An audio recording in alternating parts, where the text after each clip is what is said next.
and welcome. I am Amarachi Ubani. Tonight, Defense Headquarters declares the Indigenous People of Biafra a militant terrorist organization. IPOB denies allegation by military, insists it is opposed to violence. Governors of Nigeria's southeast states prescribe all activities of IPOB, ask group and other bodies to submit grievances to the Committee of Governors and other leading Igbo groups. Governors give assurance of safety and security of residents as tension mounts in some states across the country. And over 20 people are injured following an explosion in a London tube train. Police say blast was a terror incident. On business news tonight, Nigeria's crude oil production exceeds OPEC's 1.8 million barrels per day restriction target, signaling a possible output freeze for the country. On sports news, Ministry of Youth and Sports says athletes from the National Youth Games will feature at next year's Africa Youth Games and World Youth Olympics. And from Abuja, President Buhari hosts his Ugandan counterpart, Yoweri Museveni, in Abuja to leave for the 72nd UN General Assembly in New York on Sunday.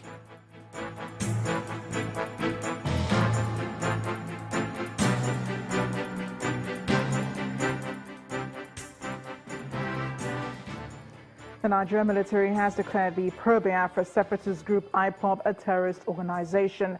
That's according to a statement from the Director of Defense Information, John Enenche. The statement from the Defense Headquarters is dispelling claims by IPOB actors that the organization is non-violent. The statement also highlighted some of the points that necessitated the declaration. They are the formation of a Biafra Secret Service, claimed formation of Biafra National Guard, unauthorized blocking of public access roads and extortion of money from innocent civilians at illegal roadblocks, militant possession and use of weapons, stones, Molotov cocktails, machetes and broken bottles, among others, on a military patrol on September 10, 2017. Physical confrontation of troops by Nnamdi Kanu and other IPOB actors at a checkpoint on September 11th, and also attempt to snatch their rifles.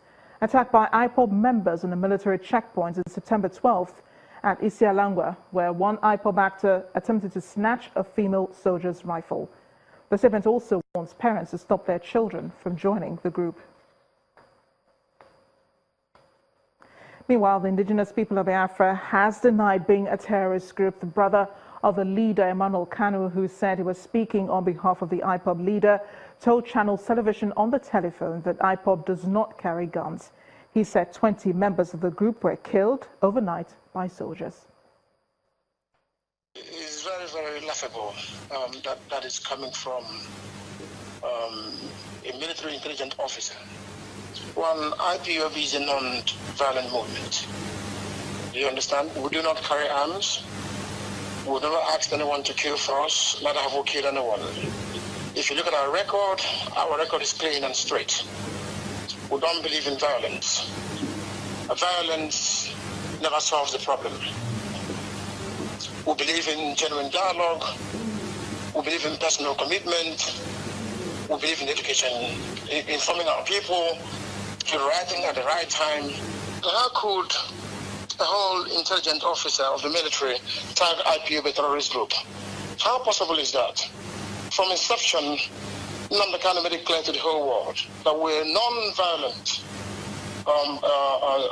freedom fighters. And that's the way it has been.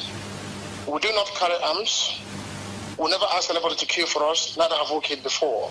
The formation of a Biafra Secret Service and claim the formation of a Biafra National Guard.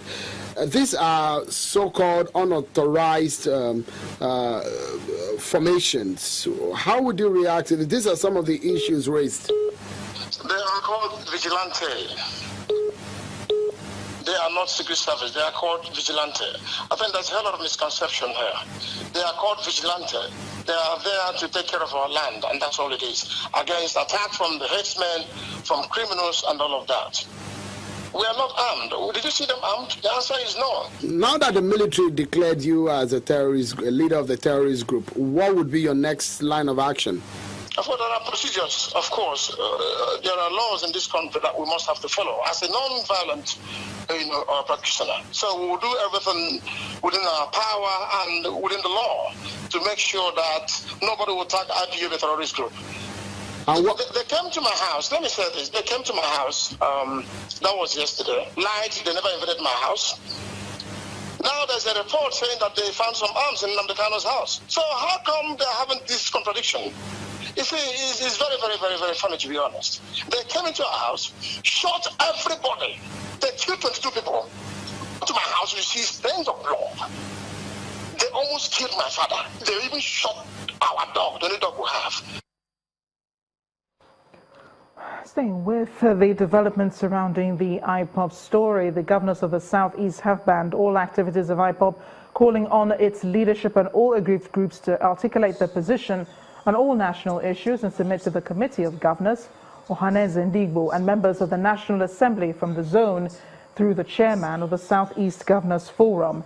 The leaders met today at Government House in Enugu following the recent clash between IPOB members and the military in Abia State, which led to the death of some civilians.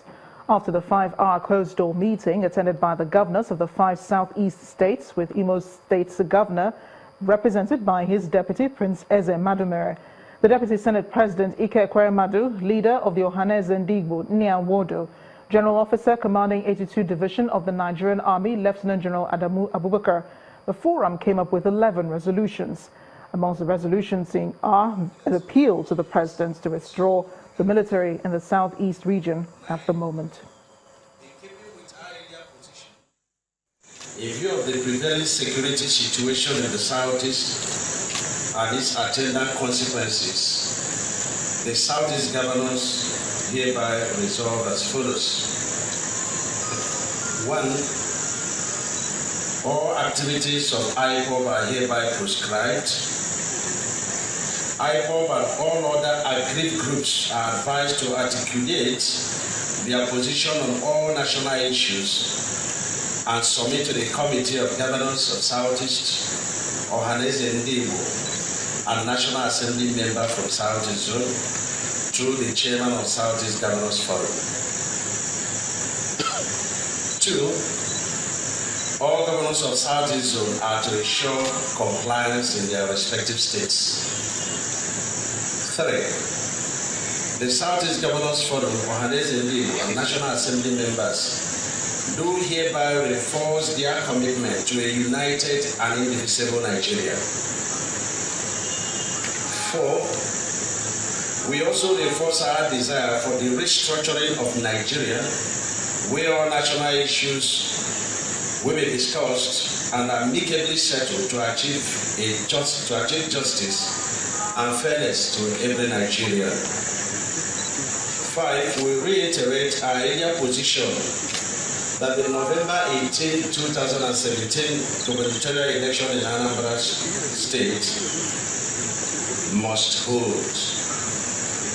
6. Accordingly, we appeal to our President, our Commander-in-Chief of the Armed Forces of the Federal Republic of Nigeria, His Excellency President Muhammadu Buhari, GCFR, to please withdraw the military in the Southeast Zone while police perform their traditional role of maintaining law and order. Meanwhile, about 500 police members of the mobile police force have been deployed to the commercial city of Aba to restore peace in the troubled city. This was confirmed to Channels Television by police spokesperson Moshood Jimo. He added that the number could be higher as the Inspector General of Police is determined to prevent total breakdown of law and order in the southeast. Earlier, the Assistant Inspector General of Police Operations, Taiwo Lakanu, had said while on a duty tour to Aba that the mobile policemen had assumed duty and that the whole place is quiet as the policemen are on patrol. The news of an alleged killing of some residents in Umuahia on Thursday had triggered a reaction in Aba, resulting in the burning of a part of a police station at the Ariaria International Market.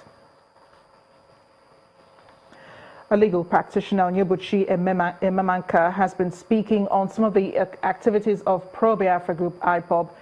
He was guest in our program, State of the Nation, condemning the action of the group in hoisting the Biafra flag within a sovereign country. He also decried the army's method of dealing with the issue.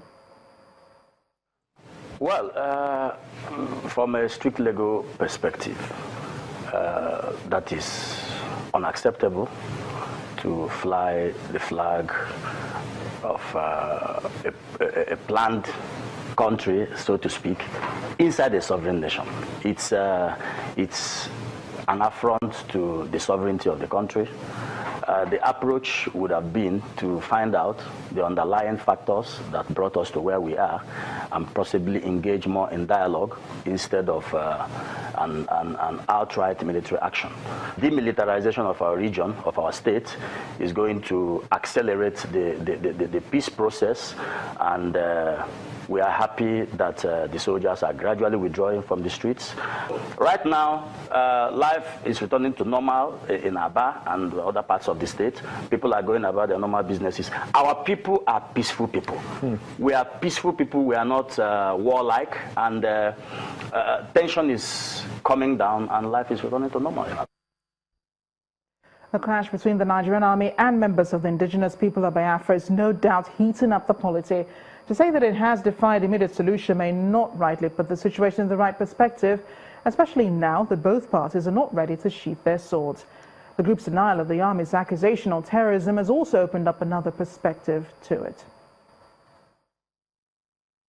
And it was peaceful, and they started throwing stones at them. Missiles. When I mean missiles, stones and things that are hard objects. The declaration by the military that the Indigenous People of Biafra, IPOB, is a terrorist group may have well opened a new chapter to the conversation. It all started on September the 10th, when the Nigerian army claimed its soldiers were preparing for the second phase of its special exercise, codenamed Operation Python Dance 2.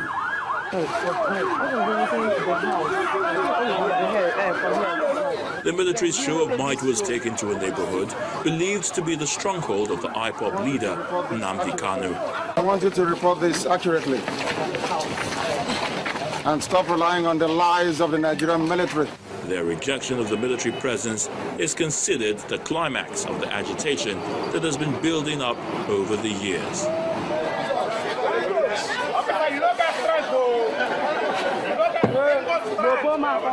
The after effect of it all is the alleged attack in Aba and the burning of a mosque in Umuahia. Then the uprising in Rivers. You see what they use as one of our members. You see what the army did. You didn't see it. You see. And the panic in Plateau State. The military is insisting it will go on with the Operation Python Dance 2, despite the condemnation. Our crew visited the country home of the IPOB leader, and we found a near-empty town. Shops are locked, and residents have fled their homes. However, there were obvious signs that an attack had been carried out in the area. Cars smashed, and holes are seen on the walls. This obviously tells a tale of what is now considered a threat to Nigeria's nationhood and its existence. The military says it will protect the citizens against any attack and ensure its unity is not truncated. IPOB, on its part, claims it's not ready for violence. But there are many questions still begging for answers, even as Nigerians expect more from those in power.